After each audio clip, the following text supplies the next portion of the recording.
சரி, இப்ப வேற என்ன படம் ரிலீஸ் பண்ணா நல்லா இருக்கும்னு நினைக்கிறீங்க? வேற வேற ஆக்சுவலா நான் எந்த படமே பார்த்தது இல்ல. சோ அதனால எது பண்ணாலும் எனக்கு புதுசா பாக்குற மாதிரி இருக்கும். சோ அதனால எந்த படம் ரிலீஸ் பண்ணா நான் இப்ப பாப்பேன். மங்காத்தா வருது, அத பத்தி மங்காத்தா வருது. ரிலீஸ் பண்ண போறாங்க. அவ்வளவு போய் எந்த வைப் பண்ண வேண்டியதான். நீங்க தளபதி தானா? தளபதி படம் வேற என்ன ரிலீஸ் பண்ண நல்லா இருக்கும்னு நினைக்கிறீங்க? பண்ணாத படம் துப்பாக்கி இருக்கு, அந்த மாதிரி சம்திங் நிறைய இருக்கு. Okay, nice movie. அது எனக்கு பிடிக்கும். அது பண்ணா நல்லா இருக்கும். Thank you so much. அதுல மெயினா வந்து வேற எந்தெந்த படம் எல்லாம் ரிலீஸ் பண்ணா நல்லா இருக்கும்னு நினைக்கிறீங்க ஃபியூச்சர்ல? விஜயோட எந்த படத்துக்கு போனாலும் நான் வருவேன். லைக் ரீ-ரிலீஸ் பண்ணா நான் வந்துருவேன். வேற என்னென்ன படம் எல்லாம் ரிலீஸ் பண்ணா நல்லா இருக்கும்னு நினைக்கிறீங்க? ஆக்சுவலா 1ஆம் தேதி மங்கத்தை ரிலீஸ் பண்றேன்னு சொல்லியிருக்காங்க. அதுவும் ஒரு குட் மூவி தான், சூப்பர் நல்ல மூவி. அதுக்கும் நல்ல ரெஸ்பான்ஸ் கிடைக்கும். இன்னும் வேற எந்த படம் எல்லாம் ரிலீஸ் பண்ணா நல்லா இருக்கும்னு நினைக்கிறீங்க?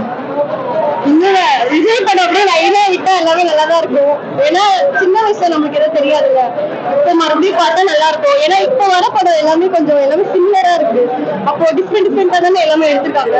மறுபடியும் ரிலீஸ் பண்ணா எல்லாருக்கும் நல்லா இருக்கும். உங்களுக்கு நல்லா தானே இருக்கும். வேற என்ன படம் ரிலீஸ் பண்ணா நல்லா இருக்கும்னு உங்க ஃபீல்?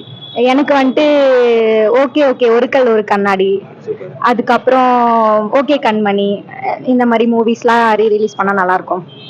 வேற வேற விஜய் இதே வந்துட்டு இந்த திருப்பாச்சி இந்த மாதிரி மூவிஸ்லாம் தளபதி இது எது வந்தாலும் வந்து பாக்குற மாதிரி தான்.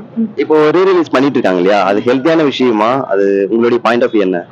ஹெல்த்தியான விஷயம் தான். ஆக்சுவலி வந்துட்டு இதுக்கு வந்துட்டு இப்போ ஒரு ரீ-ரிலீஸ் இதுக்கு வந்து தேவையே இல்லை, வந்து பார்க்கணும்னு இல்லை, இதுக்கு வேஸ்ட் பண்ண வேணாம் அப்படிலாம் இல்லை. Budget friendly.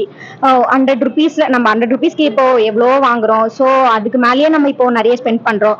ஒரு 3 hours 100 rupeesக்கு நல்ல ஒரு ஸ்ட்ரெஸ் பஸ்டரா ஒரு நல்ல வைபா இருக்கும். ஸோ இது வந்துட்டு பெனிஃபிட் தான். ஸோ இதனால வந்து டிமெரிட்ஸ் அந்த மாதிரிலாம் எதுவும் இல்லை. Thank you so much. நான் அந்த ஃபர்ஸ்ட்